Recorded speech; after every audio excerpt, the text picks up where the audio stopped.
This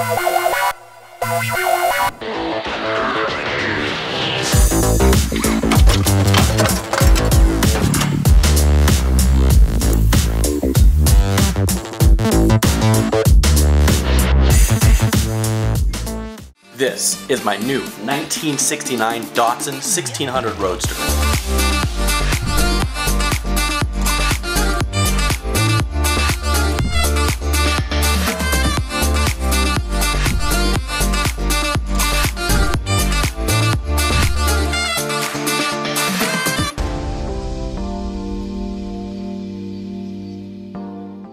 So unfortunately, I did not get a ton done this past week on the Datsun Roadster.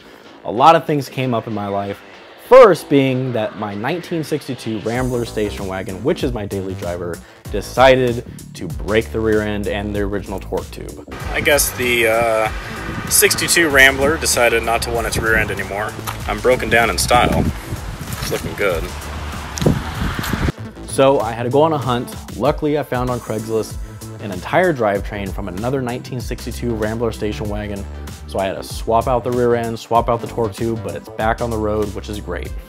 Another kind of cool thing that happened this past weekend is I have the 1925 Nash T Roadster that I ended up building a few years ago back in my life. The car was built for my kids, so the fact that I get to be the caretaker again for it is extremely exciting for me.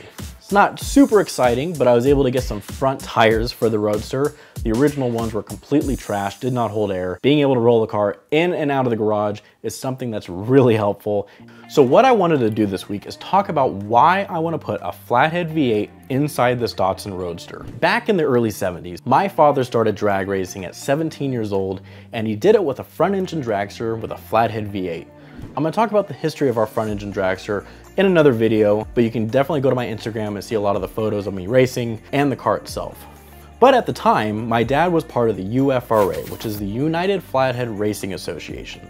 And he raced alongside a ton of different guys who built extreme performance flatheads that were at the drag strip. And I'm talking people like John Bradley, who ended up porting and relieving and adding additional exhaust ports out of the top of their flatheads, people putting turbochargers on there, mechanical fuel injection, superchargers to break those records of flatheads. My first engine that I even built was a Flathead V8 that went inside our front engine dragster. Now currently our dragster has a 304 cubic inch Flathead V8 in it with mechanical Hilborn fuel injection, a Harman & Collins magneto, Offenhauser heads. The thing goes low 11s in the quarter mile. We run it on methanol and the thing screams. It's a ton of fun. And you can really see what you can do with a flathead in terms of building a performance motor. Another inspiration I had to put a Flathead V8 in here were the mid to late 50s kit cars, those fiberglass kit cars, such as the Californian, or even the knockoffs from the Carroll Shelby's Cobra that you see zipping around Willow Springs, Laguna Seca, that ran Flathead V8s before the small block Chevys really took over. So seeing a Roadster like that with a Flathead V8 and seeing the Datsun 1600, being able to blend and marry the two of those, it was really exciting to me. Now what I want to do with this Datsun, this is not going to be your average 239 cubic inch factory 80 horsepower flathead. This is something that I would like to build to be a street performer, be able to do some exhibition racing, some road racing, hill climbs. So I'm planning on stroking the thing to 296 cubic inches. It'll be the same cubic inch as my engine that I used to run in my dragster before I blew it up. I have a 3.2 Edelbrock intake with 3 Stromberg 97s on top. So at first I'll most likely go that route, but something I was thinking, which would be super cool, is to build an intake for the flathead with side draft Webers or even some side draft Mikuni carburetors. I think it would be kind of a really cool homage to the original Datsun engine that had side drafts on the car. I don't want to Americanize this Japanese Roadster. I want to try to keep as many original Japanese parts on the car. I would love for this to be a tasteful blend between the two. And I have 2 blocks currently I can work from. I have a truck block that is from a 1951 Ford F5. It's stock factory 239 cubic inches, has some cracks in it, so it's most likely going to need some sleeves. But I also have a Motor City flathead block. It's already bored at 296 cubic inches. I already have a stroker crank for it.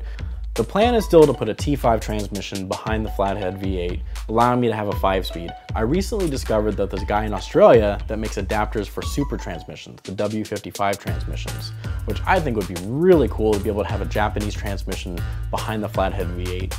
So going back and forth, we'll see what's in the budget, see what comes up. So I was also able to get some really cool original receipts, original paperwork on this Datsun Roadster from the previous owner. Next video, we're gonna kind of go through that paperwork, kind of see what was done to this car, kind of check out the history of it, and potentially see if I can get a flathead block mocked in this car. It may not be totally mocked, it may be with 2x4s, but I would love to at least see a block in here, start kind of just getting that visual inspiration to see what a flathead V8 is gonna look like inside this Datsun Roadster.